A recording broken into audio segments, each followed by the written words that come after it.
မင်္ဂလာပါရှင်ကျမဆွေးနွေးမဲ့အကြောင်းအရာကတော့လိမ်ပိုင်းဆိုင်ရာထိပါနှောက်ယှက်မှုသင်ခန်းစာ6ခုတည်းကတတိယမြောက်သင်ခန်းစာပဲဖြစ်ပါတယ်ပြီးခဲ့တဲ့သင်ခန်းစာမှာတော့ကျမတို့ကြော်သူရအကြောင်းသိခဲ့ရပြီးလုပ်ငန်းခွင်အတွင်းလိမ်ပိုင်းဆိုင်ရာထိပါနှောက်ယှက်မှုတွေကိုတတိထားပြီးမြင်တတ်ဖို့ဆွေးနွေးခဲ့ကြပြီးဖြစ်ပါတယ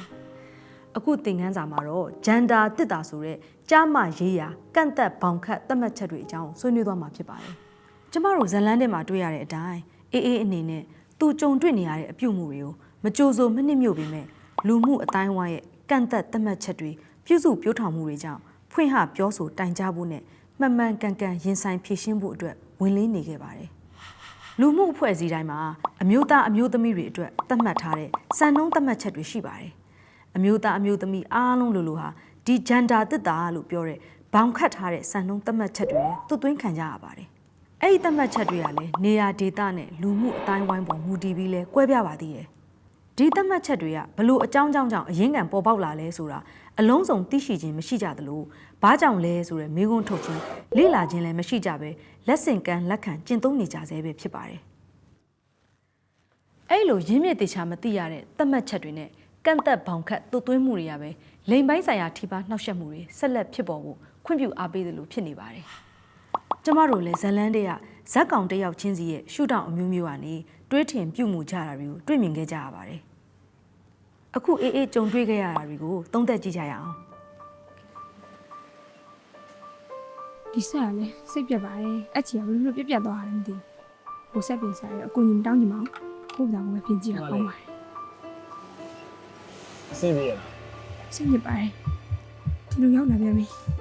အသက်တောင်ကောင်းကောင်းရှူလို့မရတော့ဘူးချက်တော့လည်းလုံးလို့မရတော့ဘူးပဲကောင်းတယ်ကိုညီမလေးရဲ့ဆက်ကိုမကြည့်ပြရအောင်ကြားရနော်ကျမတို့အနေနဲ့ငယ်စဉ်ကတည်းကစနောက်ခံရရင်ခွန်းတုံပြန်တာမျိုးမလုပ်ရဘူးလို့သွန်သင်ခံခဲ့ရပြီးတော့ဘလို့ထိရောက်စွာတုံ့ပြန်ရမလဲဆိုတာကိုတော့ဘယ်သူမှမသင်ပေးခဲ့ပါဘူးအဲ့ဒါကြောင့်လေအမျိုးသမီးတွေအတွက်လိမ်ပိုင်းဆိုင်ရာထိပါနှောက်ယှက်မှုတွေကြုံရရင်ကိုမကြိုက်တာကိုမကြိုက်ဘူးလက်မခံဘူးလို့ပြောမထွက်တာမဆန်းပါဘူးအလုံးမလျှော့ပါဘူးညီမလေးကကိုရလေညီမလေးတို့မင်းချောလေးကိုကူညီပေးရှင်ညီမလေးရဲ့အကျုံးကကိုကြီးတော်အားစေးတယ်အလဲပြုံးပြနေရဆိုတော့အချင်းကြီးကောင်းတယ်ဇလန်းထဲမှာအေးအေးဆိုရင်လေငါပြုံးပြလိုက်ရင်ထွက်သွားမလားဆိုပြီးပြုံးပြလိုက်တာကိုကြော်သူရကအခြေအနေကောင်းနေဆိုပြီးထပ်မံကျူးလွန်တာကိုတွေးလိုက်ရမှာပါပတ်ဝန်းကျင်ရဲ့ဆက်ဆံပုံကအမျိုးသမီးတယောက်ဖြစ်နေတဲ့အတွက်ပိုပြီးတာဝန်ရှိတယ်ဆိုပြီးလက်ခံယူဆကျင့်သုံးတာတွေဝိုင်းအပြစ်တင်ခံရမှာဆိုလို့ဖွင့်ဟပြောဆိုမှုမဝင်မရဲဖြစ်တာတွေနားလည်မှုလွဲမှားစေတဲ့အပြုအမူနဲ့ပြန်လည်တုံ့ပြန်မိတာမျိုးတွေကြောင့်ကျူးလွန်ခံရမှုတွေဆက်လက်ဖြစ်နေတတ်ပါတယ်ဒါတွေအားလုံးဟာလည်းလွဲမှားတဲ့ကြားမလူမှုစံသတ်မှတ်ချက်တွေကြောင့်ဆိုတာညင်းလို့မရပါဘူး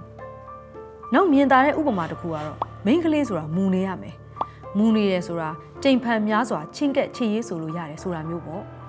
ဒါကလည်းလိမ်ပိုင်းဆိုင်ရာထိပါနှောက်ယှက်မှုပါပဲနောက်ဇက်ကောင်တယောက်ဖြစ်တဲ့အောင်မင်းဟိန်းဆိုကျော်သူရရဲ့အပြုအမူတွေကရှက်စရာကောင်းတယ်လို့ထင်ပေမဲ့အစပိုင်းမှာတော့သူဘာမှမလုပ်ခဲ့ပါဘူးအောင်မင်းဟိန်းမှာလည်းခက်ခဲတဲ့အခြေအနေတစ်ခုရှိနေပါတယ်ဟာဖီးပဲကွာအသိရောက်လာတဲ့ကောင်မလေးကလမ်းလေးကွာအဲ့အောင်မင်းမင်းဘယ်တယောက်ကြိုက်မသိပါဘူးကွာဒါပေမဲ့ဖြူဝင်လေးကတော့ချစ်စရာလေးကွာဟုတ်လားဘလို့ဖြူဝင်ဟေ့ဟောမှလည်းလို့ပါကွာမင်းပြောတဲ့ဖြူဝင်ဆိုတာလေဟောရဲ့အေးဘူးလားတော့မရှိဘူးအေးလေပြချက်နေအသက်တောင်ပြည်သေးရလားမသိဘူးဒီမှာမိန်းမဆိုတဲ့အရာကိုလုံးကိုတယ်ရှိနေမှာဟုတ်ပါဇလန်းထဲမှာဘသူ့ကိုကြိုက်လဲမေးတဲ့အခါစိတ်ထဲမှာဘဝင်မကြပေမဲ့အများနဲ့တရားတဲ့ဖြစ်အောင်နေဖို့မပြောတာမျိုးမဖြစ်အောင်လို့ပြောလိုက်တာကိုတွေ့ရမှာပါဒါတွေဟာလည်းအမျိုးသားတွေနေ့စဉ်လက်တွေ့ဘဝမှာကြုံနေရပေမဲ့ထုတ်ဖော်ဆွေးနွေးလေးမရှိတဲ့အကြောင်းအရာတစ်ခုဖြစ်ပါတယ်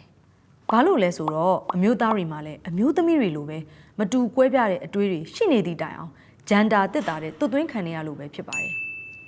်ဒါပေမဲ့လည်းအဆုံးပိုင်းမှာတော့အေးအေးဘက်ကနေရက်တီပေးပြီးလိမ်ပိုင်းဆိုင်ရာထိပါနှောက်ယှက်မှုတွေကိုစန့်ကျင်ပေးခဲ့ပါတယ်ဒီလိုနည်းတွေနဲ့အမျိုးသားတွေလည်းအမျိုးသမီးတွေနည်းတူလိမ်ပိုင်းဆိုင်ရာထိပါနှောက်ယှက်မှုတွေကိုဖွင့်ဟပြောဆိုဖို့တုံ့ပြန်ကူညီရင်းပါဝင်ဆောင်ရွက်နိုင်ကြပါတယ်အောင်မင်းဟိန်းနဲ့အေးအေးဇလန်းမှာတွေ့ရတဲ့အတိုင်းအမျိုးသားအမျိုးသမီးတွေအပေါ်ထားရှိတဲ့စံသတ်မှတ်ချက်တွေကပဲလိမ်ပိုင်းဆိုင်ရာထိပါနှောက်ယှက်မှုတွေကိုလက်ခံတဲ့ပတ်ဝန်းကျင်တွေကိုဖန်တီးပေးနေရပါ ကျမတို့တယောက်ချင်းစီရဲ့ပင်ကိုယ်သဘောထားခံယူချက်တွေကွဲပြားနိုင်ပေမဲ့ဒီလူမှုဆန်သတ်မှတ်ချက်တွေကကျမတို့အပေါ်လွှမ်းမိုးမှုတွေရှိနေပါတယ်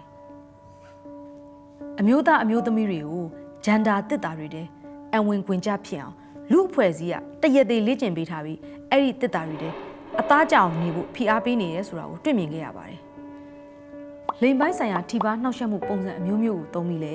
ဂျန်ဒါတစ်တာတွေထဲမှာရှိနေစေဖို့ကန့်သက်ထိမ့်သိမ်းထားလေးရှိပါတယ်ကျမတို့နေ့စဉ်ဘဝတွေမှာလဲလူအဖွဲ့အစည်းတွေဖန်တီးထားတဲ့ဂျန်ဒါတစ်တာတွေတဲ့တွတ်သွင်းခြင်းကိုအမြဲခံနေရပါတယ်အေးအေးနဲ့အောင်မင်းဟင်းတို့လိုကျမတို့တွေလည်းတွေ့ကြုံခံစားမှုကြမှာပါဒါတွေအားလုံးကအမျိုးသားတွေနဲ့အမျိုးသမီးတွေကိုဂျန်ဒါတစ်တာတွေထဲမှာနေဖို့တွန်းအားပေးနေတာပါဒါပေမဲ့ဒီဂျန်ဒါတစ်တာတွေရဲ့မကောင်းတဲ့နောက်ဆက်တွဲဆိုးကျိုးတွေကိုလည်းနားလည်ဖို့အရေးကြီးပါတယ်